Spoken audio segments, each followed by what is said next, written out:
आप सबको जय मसीह की।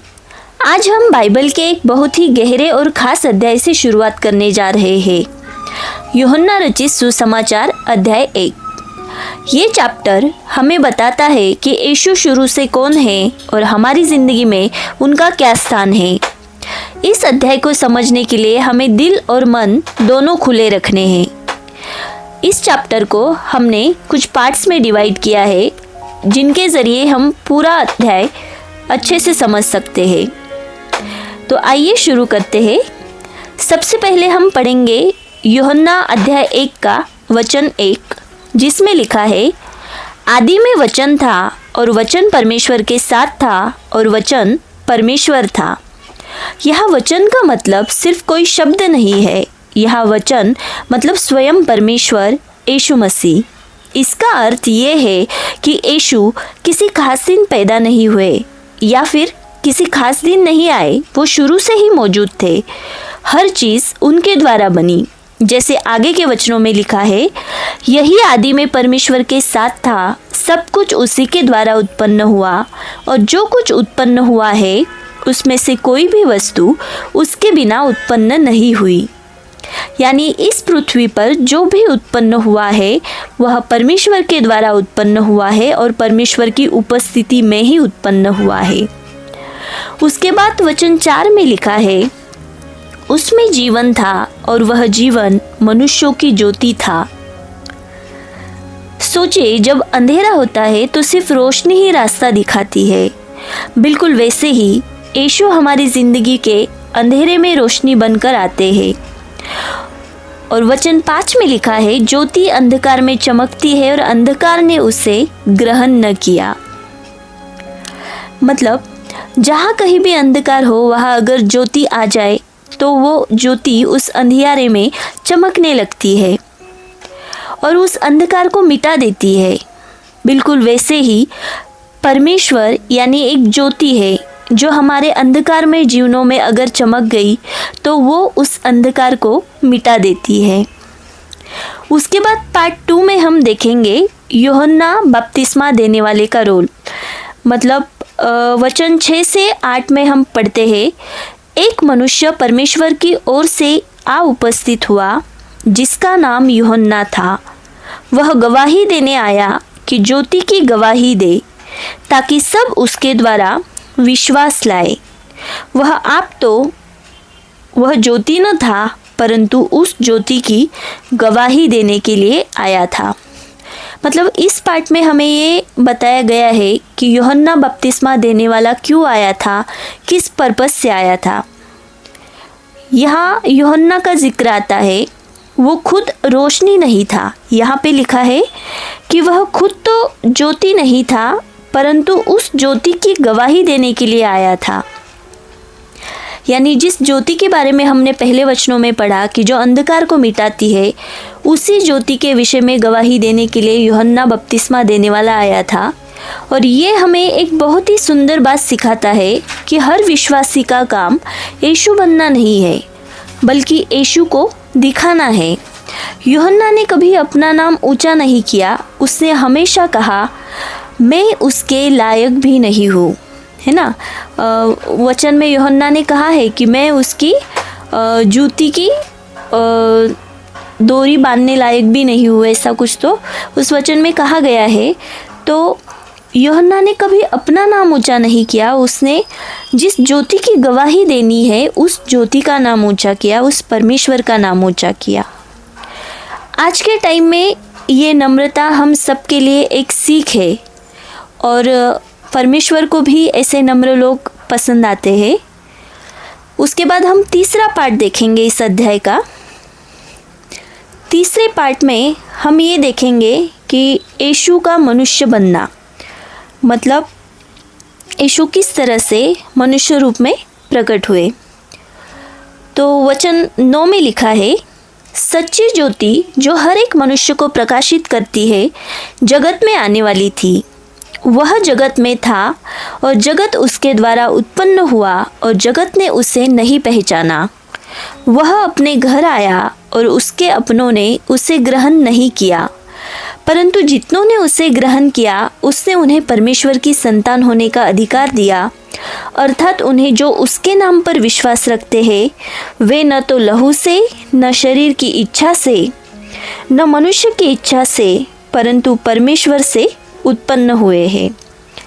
मतलब यहाँ पर लिखा है कि जो ज्योति हर एक मनुष्य को प्रकाशित करती है वो इस जगत में आने वाली थी और उसी के द्वारा सब कुछ उत्पन्न हुआ, फिर भी जगत ने उसे नहीं पहचाना। जब वह अपने घर आया तो उसके अपनों ने ही उसे ग्रहण नहीं किया, लेकिन जितनों ने उसे ग्रहण किया उन्हें उसने परमेश्वर की संतान होने का अधिकार दिया।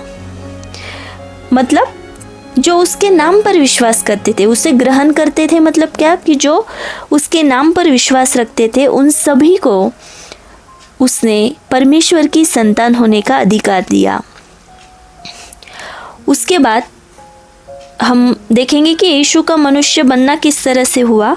तो वचन 14 में लिखा है, और वचन देहधारी हुआ और अनुग्रह और सच्चाई से परिपूर्ण होकर हमारे बीच में डेरा किया, और हमने उसकी ऐसी महिमा देखी जैसे पिता के इकलौते की महिमा। इसका मतलब क्या? परमेश्वर दूर नहीं रहा, उसने हमारी तरह जीना चुना, हमारी तरह दुख सहा, हमारी तरह भूख प्यास सही, हमारी तरह आंसू सहे, सब कुछ महसूस किया जो एक मनुष्य करता है। यीशु ने सिर्फ स्वर्ग से हुक्म नहीं दिया, वो हमारे साथ चलने आया। इसलिए जब हम दुखी होते हैं तो वो समझ सकता है कि हमारा दुख क्या है, क्योंकि वो खुद वहाँ से गुजरा है। इसीलिए क्या कहा है कि वचन देहधारी हुआ और अनुग्रह और सच्चाई से परिपूर्ण होकर हमारे बीच में डेरा किया। वचन मतलब यह कौन है? स्वयं परमेश्वर, स्वयं यीशु मसीह। और हमने उसकी ऐसी महिमा देखी जैसी पिता के इकलौते की महिमा, है ना। मतलब क्रूस पर चढ़ाए जाने के बाद भी जो उठाया गया, मरों में से जी उठा, तो वो उसकी महिमा हुई। तो उसकी महिमा हमने इस तरह देखी कि जैसे पिता के इकलौते की महिमा, कि पिता का एक इकलौता चुना हुआ है वो, इस तरह से हमने उसकी महिमा देखी। उसके बाद इस अध्याय का जो पार्ट 4 है, जो हमने ऑलरेडी वचन पढ़े हैं, वचन 9 से 13 तक, कि वो दुनिया में था पर दुनिया ने उसे पहचाना नहीं, ऐसा वचन में कहा है। मतलब कितनी दुख भरी बात है, जिसने दुनिया बनाई उसी दुनिया ने उसे मना कर दिया। लेकिन फिर एक सुंदर वचन आता है कि जितनों ने उसे ग्रहण किया उन्हें परमेश्वर के संतान होने का अधिकार दिया गया। इसका मतलब क्या? यीशु को अपनाना मतलब सिर्फ कोई धर्म अपनाना नहीं, ये एक रिश्ता है, ये एक रिलेशन है, एक संबंध है, और इस रिश्ते से हम परमेश्वर के बच्चे बन जाते हैं। कौन सा रिश्ता है? पिता और पुत्र का रिश्ता है, पिता और बच्चे का रिश्ता है। तो सिर्फ एक धर्म नहीं है, ये एक रिलेशन क्रिएट करना है।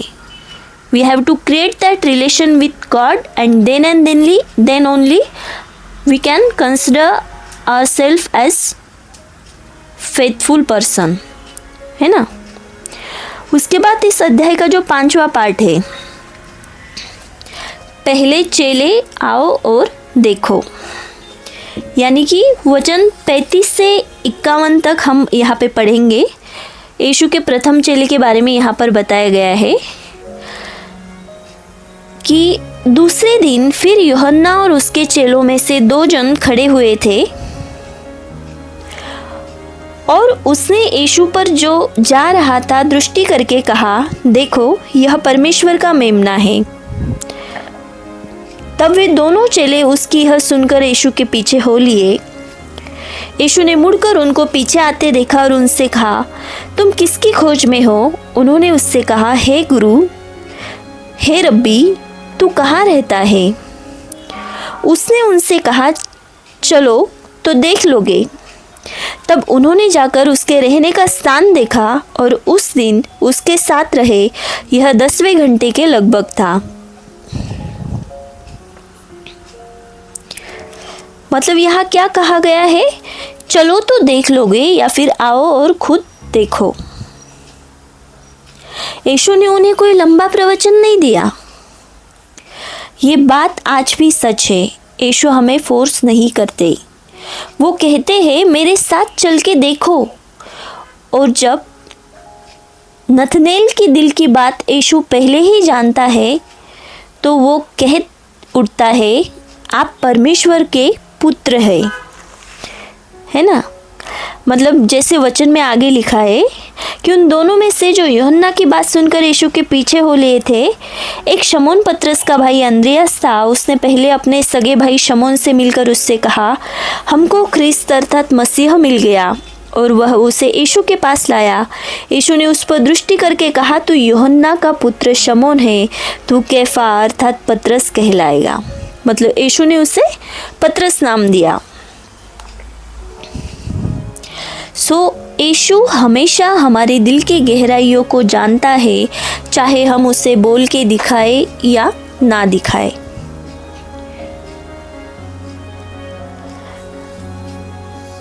तो यूहन्ना अध्याय 1 में हमें यह सीखने को मिला कि यीशु शुरू से ही थे।